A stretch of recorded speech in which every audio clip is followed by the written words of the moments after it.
प्यारे बच्चों, मैं हूं Diwakar sir, biology mentor from school of biology. बच्चों, आज एक ऐसा चैप्टर स्टार्ट करने वाले हैं जिसे लेकर के बच्चों में कई गलतफहमियां हैं।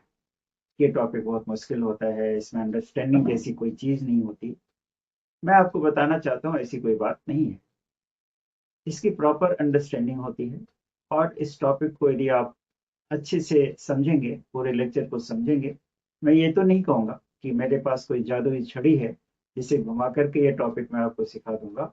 लेकिन फिर भी यदि आपने मेरे लेक्चर को अच्छे से ध्यान से सुना और एनसीईआरटी बुक साथ में रख करके उसको पढ़ा, तो कोई कारण नहीं है कि नीट एग्जाम से रिलेटेड जितने क्वेश्चंस हैं वो आपके नहीं बनेंगे। हाँ, ये मैं आप बार बार कहता हूँ कि मेरा पर्पस आपको स्कॉलर बनाना है नहीं है। मेरा पर्पस है नीट एग्जाम को क्रैक करने के लिए जितनी जरूरत होती है उतनी बातों को बताना। और मैं दावे के साथ कह सकता हूँ कि यदि ये लेक्चर आपने अच्छे से सुन लिया तो आपकी ये समस्या नहीं रहेगी। तो चैप्टर का नाम बता देते हैं, और वो चैप्टर है प्लांट किंगडम। है ना, नाम सुन करके आपको लग गया होगा कि ये टॉपिक आपको कितना मुश्किल लगता है। तो चलिए देर ना करते हुए सीधे चलते हैं एनसीईआरटी के पीडीएफ।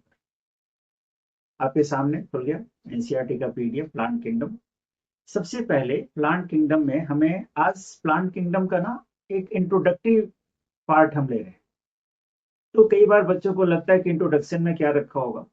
बेटा, मैं इंट्रोडक्शन में बहुत सारी ऐसी बातें बता देता हूँ जिसका आगे चल करके कोई ना कोई कनेक्शन है। तो यदि आपको आगे की बातें समझनी है तो पहले की बात समझनी पड़ेगी। इंट्रोडक्शन वाला पार्ट जो होता है वो किसी भी चैप्टर का आईना होता है ना। तो इसको आपको अच्छे से थोड़ा सुनना चाहिए, समझना चाहिए। तो प्लांट किंगडम में आज के लेक्चर में सबसे पहले हम ये जानेंगे कि प्लांट किंगडम को जो क्लासिफाई किया गया है तो उसका बेसिस क्या है। तो प्लांट किंगडम को क्लासिफाई करने के तीन मेथड है। एक मेथड जिसको आर्टिफिशियल सिस्टम ऑफ क्लासिफिकेशन कहते हैं। आर्टिफिशियल सिस्टम, ये लिखा है ना, आर्टिफिशियल सिस्टम ऑफ क्लासिफिकेशन। दूसरा है नेचुरल क्लासिफिकेशन सिस्टम। और तीसरा है फाइलोजेनेटिक क्लासिफिकेशन सिस्टम। तो ये तीन तरह के जो क्लासिफिकेशन के बेसिस है, पहले इसका मतलब समझना चाहिए, एकदम पॉइंट टू पॉइंट चलो। तो आर्टिफिशियल सिस्टम ऑफ क्लासिफिकेशन जो है, इसमें सुपरफिशियल मॉर्फोलॉजिकल कैरेक्टर को बेसिस बनाते हैं। मॉर्फोलॉजिकल कैरेक्टर जो विजुअलाइज्ड, जो विजिबल कैरेक्टर्स, जैसे कि हैबिट ऑफ द प्लांट, कि वो ट्री है, श्रब है, हर्ब्स हैं। Colour, number and shape of the leaves morphological character है। मतलब ये जो सुपरफिशियल कैरेक्टर्स हैं, they are mainly based on vegetative character. और एंड्रोसियम, एंड्रोसियम किसको कहते हैं? मेल रिप्रोडक्टिव ऑर्गन को। एंड्रोसियम के बेसिस पर लीनियस ने, लीनियस जिसको हम फादर ऑफ टेक्सोनॉमी कहते हैं, उन्होंने जिम्नोस्पर्म को कई ग्रुप में डिवाइड किया था। अब इस सिस्टम का जो, जिसको हम आर्टिफिशियल सिस्टम ऑफ क्लासिफिकेशन कहते हैं, इसके क्या डिफेक्ट? इसके कुछ मेजर डिफेक्ट। एक मेजर डिफेक्ट तो ये है कि इस सिस्टम ने बहुत सारे ऐसे ग्रुप्स जो क्लोजली रिलेटेड हैं उसको एक दूसरे से अलग कर दिया। समझ रहे? जिनको पास पास होना चाहिए, साथ साथ होने चाहिए, इस सिस्टम ने उनको अलग कर दिया, दूर कर दिया। दूसरा जो मेजर ड्रॉबैक है सिस्टम का, जो यहाँ पर लिखा हुआ है, आप एनसीईआरटी में पढ़ेंगे कि इसमें, इस सिस्टम में जो वेजिटेटिव कैरेक्टर्स हैं और रिप्रोडक्टिव कैरेक्टर्स हैं, दोनों को इक्वल वेटेज मिला है। ये तो सही नहीं है। क्यों सही नहीं है? क्योंकि वेजिटेटिव कैरेक्टर्स जो होते हैं ना, वेजिटेटिव फीचर्स जो होते हैं, वो एनवायरनमेंट से इन्फ्लुएंस होते हैं। आज आपने देखा कि पत्ते का कलर, लीफ का कलर ग्रीन है, कल को हो सकता है वो येलो हो जाए।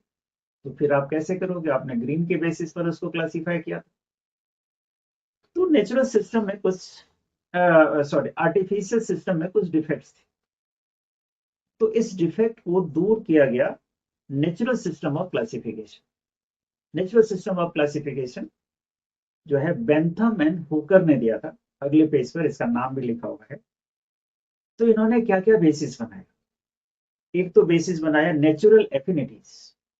नेचुरल एफिनिटीज का क्या मतलब होता है कि क्या आपस में उन प्लांट्स का कोई रिलेशनशिप है, उन ऑर्गेनिजम्स का कोई रिलेशनशिप है। एक तो ये चीज। फिर इन्होंने जैसा कि आर्टिफिशियल सिस्टम में मॉर्फोलॉजिकल कैरेक्टर को बेसिस बनाया गया था, एक्सटर्नल फीचर को बेसिस बनाया था, इसमें एक्सटर्नल फीचर्स के साथ साथ इंटरनल फीचर्स को भी बेसिस बनाया गया। अब इंटरनल फीचर्स में क्या क्या? अल्ट्रा स्ट्रक्चर, जो माइक्रोस्कोपिक स्ट्रक्चर है, जो बाहर से हम नहीं देख पाते। एनाटॉमी, इसे मॉर्फोलॉजी में कहते हैं एक्सटर्नल स्ट्रक्चर की स्टडी को, तो इंटरनल स्ट्रक्चर की स्टडी को हम एनाटॉमी कहते हैं। एम्ब्रियोलॉजी, एम्ब्रियोलॉजी में क्या आता है कि एम्ब्रियो का डेवलपमेंट। प्लांट में एम्ब्रियो किसके अंदर होते हैं? एंजियोस्पर्मिक प्लांट में सीड के अंदर होते हैं। तो सीड का जैसे डेवलपमेंट कैसे हो रहा है, तो एम्ब्रियोलॉजी हो गया। और फाइटोकेमिस्ट्री, प्लांट की केमिस्ट्री को बोला जाता है। तो प्लांट के अंदर कौन कौन से केमिकल्स हैं। तो ये जब एक्सटर्नल फीचर और इंटरनल फीचर दोनों को बेसिस बनाकर के प्लांट को क्लासिफाई किया जाए, तो उसको हम कौन सा सिस्टम कहते हैं? Natural system of classification which was given by Bentham and Hooker. एक और मेथड है फाइलोजेनेटिक। फाइलोजेनी का मतलब हमने पहले भी पढ़ा है। फाइलोजेनी क्या होता है? Phylogeny is evolutionary relations. और ये सिस्टम, क्लासिफिकेशन का ये सिस्टम ये मानता है कि एक टेक्सा के अंदर, एक टेक्सॉन के अंदर, टेक्सॉन कहते हैं ग्रुप को, जैसे फाइलम एक टेक्सॉन है, क्लास एक टेक्सॉन है, जितने हायरार्की में 7 कैटेगरीज आती हैं, सब टेक्सॉन है। तो एक टेक्सॉन के अंदर जितने भी तरह के ऑर्गेनिजम्स आते हैं, उनका एक कॉमन एंसेस्टर है। इसी को कहते हैं फाइलोजेनेटिक सिस्टम ऑफ क्लासिफिकेशन। तो 3 तरह का बेसिस हो गया। अब 3 तरह के बेसिस में आप एक बार इसको रिवाइज कर लो। जब हम एक्सटर्नल फीचर को बेसिस बनाते हैं तो आर्टिफिशियल सिस्टम है। जब हम एक्सटर्नल और इंटरनल फीचर दोनों को बेसिस बनाते हैं तो नेचुरल सिस्टम है। और जब इवोल्यूशनरी रिलेशन को लिंक कर देते हैं तो फाइलोजेनेटिक सिस्टम बनता है। अब जैसे जैसे हम आगे बढ़ रहे हैं तो कई चीजें हमारे सामने आ रही, और इन दिनों जैसे टेक्सोनॉमी को कहते हैं ना, क्लासिफिकेशन, स्टडी ऑफ क्लासिफिकेशन। लेकिन अब टेक्सोनॉमी की बहुत सारी ब्रांचेज हो गई।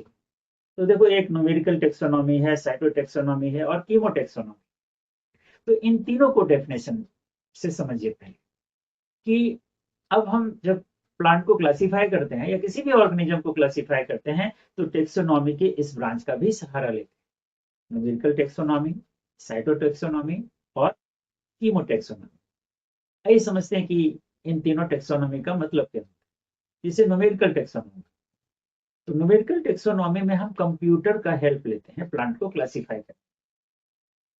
इसमें क्या किया जाता है, किसी प्लांट के अंदर तो बहुत सारे ऑब्जर्वेबल कैरेक्टर्स होते हैं जो हम ऑब्जर्व करते हैं। आपको दिमाग में उतने कैरेक्टर्स को याद रख सकते हैं क्या? नहीं कर सकते। लेकिन कंप्यूटर तो याद रख सकता है इन चीजों को। तो जितने भी विजिबल कैरेक्टर्स हैं प्लांट के, उनको एक नंबर असाइन कर देते हैं, हम कोड असाइन कर देते हैं, और फिर सारे डाटा को हम फीड कर देते हैं कंप्यूटर के अंदर। तो कंप्यूटर उनके उन नंबर्स के बेसिस पर जो हमने असाइन किया था कोड के बेसिस पर, उसको वो क्लासिफाई कर देते हैं। तो न्यूमेरिकल टेक्सोनॉमी में हम किसका इन्वॉल्व करते हैं? कंप्यूटर को इन्वॉल्व। दूसरा आता है साइटोटेक्सोनॉमी। ये साइटोलॉजिकल इंफॉर्मेशन पर बेस्ड है, मेनली क्रोमोसोम। इसमें हम क्रोमोसोम के नंबर देखते हैं। क्रोमोसोम का नंबर आपको पता है कि सारे स्पीसीज में फिक्स होता है, स्पेसिफिक होता है हर ऑर्गेनिज्म में। क्रोमोसोम का स्ट्रक्चर, क्रोमोसोम का बिहेवियर। तो क्रोमोसोम के इन 3 फीचर्स को जब हम इंक्लूड करते हैं क्लासिफाई करने में, तो उसको हम साइटोटेक्सोनॉमी कहते हैं। और एक होता है कीमोटेक्सोनॉमी। कीमोटेक्सोनॉमी का क्या मतलब है? Chemical constituent of the plant, कि प्लांट के अंदर कौन कौन से केमिकल्स। तो उस बेसिस पर भी टेक्सोनॉमिस्ट जो है प्लांट को क्लासिफाई करते हैं।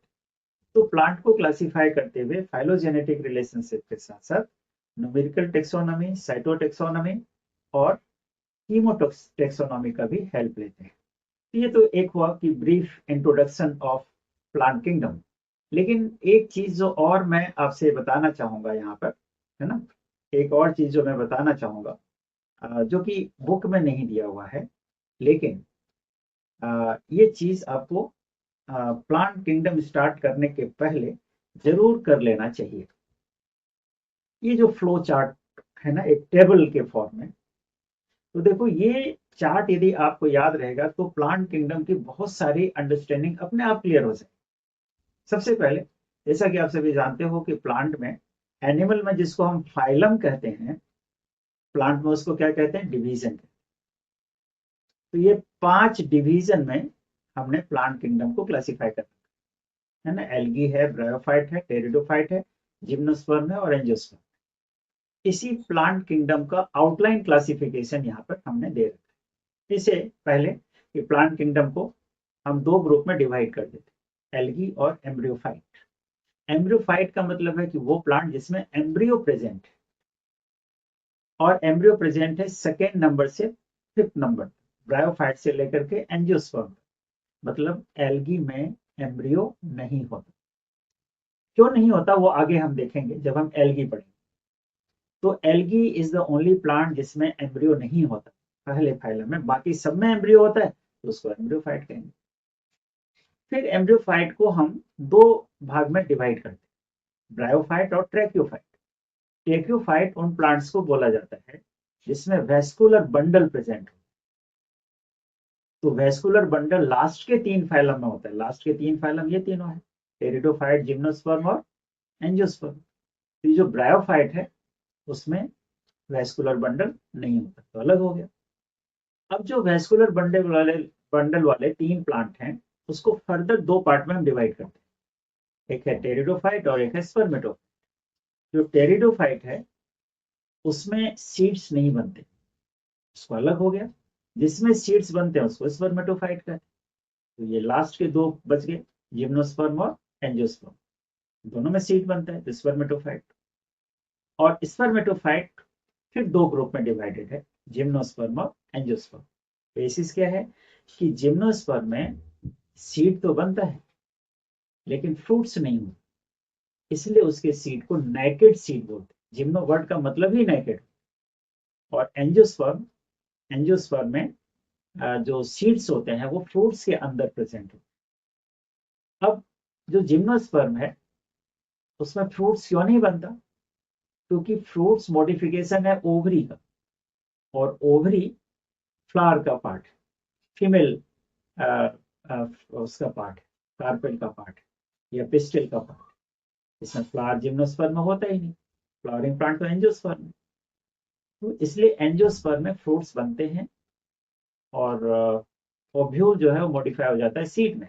ओव्यूल जिम्नोस्पर्म में भी प्रेजेंट होता है लेकिन उसमें ओवरी नहीं होता, तो इसलिए फ्रूट्स नहीं बनता, इसके सीड को नेकेड सीड कहते हैं। फिर एंजियोस्पर्म जो सबसे इवॉल्व प्लांट है किंगडम का, तो उसमें उसको हम फर्दर 2 पार्ट में डिवाइड करते हैं, मोनोकॉट और डाइकॉट। ये कॉटिलेडन के बेसिस। कॉटिलेडन जिसमें 1 कॉटिलेडन होगा उसको मोनोकॉट, और जिसमें 2 कॉटिलेडन होगा उसको डाइकॉट। एक और चीज जो आपको कहूंगा प्लांट किंगडम को, यहाँ पर आप देखते हो क्रिप्टोगेमी और फेनेरोगेमी। जो फेनेरोगेमी होता है सीड प्लांट को बोला, जैसे यहाँ पर बोलते थे ना स्पर्मेटोफाइट, इसको फेनेरोगेमी भी बोलते। तो सीड प्रेजेंट किस में, लास्ट के 2 में, जिम्नोस्पर्म और एंजियोस्पर्म। इसको स्पर्मेटोफाइट भी बोल सकते हो और फेनेरोगेमस प्लांट भी बोल सकते हो। बाकी के जो 3 बचे क्रिप्टोगेमस बोलते हैं उसको, या क्रिप्टोगेमी बोलते हैं। जो एल्गी है, जो ब्रायोफाइट है, टेरिडोफाइट है, इसमें इसमें जो है सीड्स का फॉर्मेशन नहीं होता। तो जिसमें सीड नहीं बनता उसको क्रिप्टोगेम, और जिसमें सीड बनता है उसको फेनेरोगेमस। तो ये आज का इंट्रोडक्टिव पार्ट था। इंट्रोडक्टिव पार्ट में बहुत कुछ हमने आपको बताया है जो जरूर याद रखो एल्गी करने के पहले। अगले लेक्चर में, नेक्स्ट लेक्चर में हम एल्गी करेंगे, और जो मैं पढ़ाऊंगा उसे आप ध्यान से सुनिए, फिर एक बार एनसीईआरटी पढ़िए। आपके समझ में ना आया तो फिर हमें आप बताना, कमेंट करके बताना कि आपके समझ में नहीं आया। आज के लिए इतना ही। Thank you very much.